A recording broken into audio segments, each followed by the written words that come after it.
The Girl Who Dreamed Beyond the Mountains.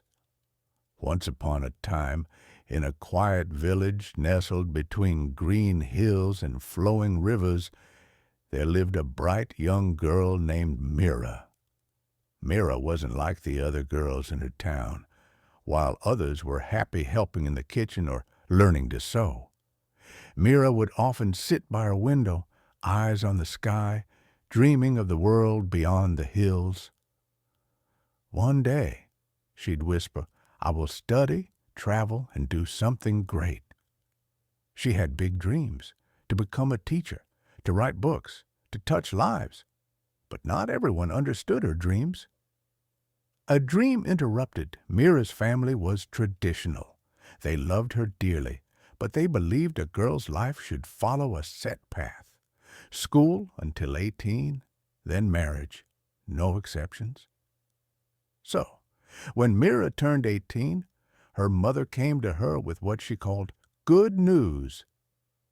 "We've found a match for you," she said with a smile. "He's 20, from a good family, handsome and kind. His name is Laszlo." But Mira's heart sank. She didn't want to say yes, but she didn't know how to say no. Her voice, so full of dreams, grew quiet. Torn between love for her family and her hopes, she finally surrendered. A new beginning. The wedding was simple, with marigolds, music, and the scent of incense in the air. Mira barely smiled. Her heart was heavy as she stepped into her new life. Laszlo, her husband, was polite and respectful, but they were strangers. He noticed her silence, and instead of demanding love or attention, he offered her something she never expected: patience. He asked her questions. He listened when she spoke of books, of dreams, of the life she thought she had lost. One evening, he brought home a form for night classes and placed it gently in front of her. "You still want to study, don't you?" Laszlo asked softly. "Then let's do it, together." A love that grew with learning. At first, Mira couldn't believe it, but slowly, with Laszlo's support, she began to study again. She read late into the night, scribbled notes in the margins, and smiled more with each passing day. And as the months turned into years, something beautiful happened.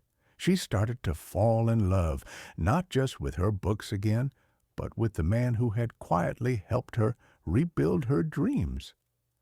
They laughed together, learned together, and created a bond not built on old rules but on respect, freedom, and shared hopes. A dream reborn. One day, Mira stood in front of a classroom full of children as a teacher. Her dream had come true, not in a way she imagined, but in a way that felt even more magical. She once thought marriage had ended her dreams, but it had, in truth, transformed them into something real, warm, and lasting. Closing line. Sometimes life doesn't take you where you planned, but with courage, kindness, and a little help, it can still take you somewhere beautiful. Output in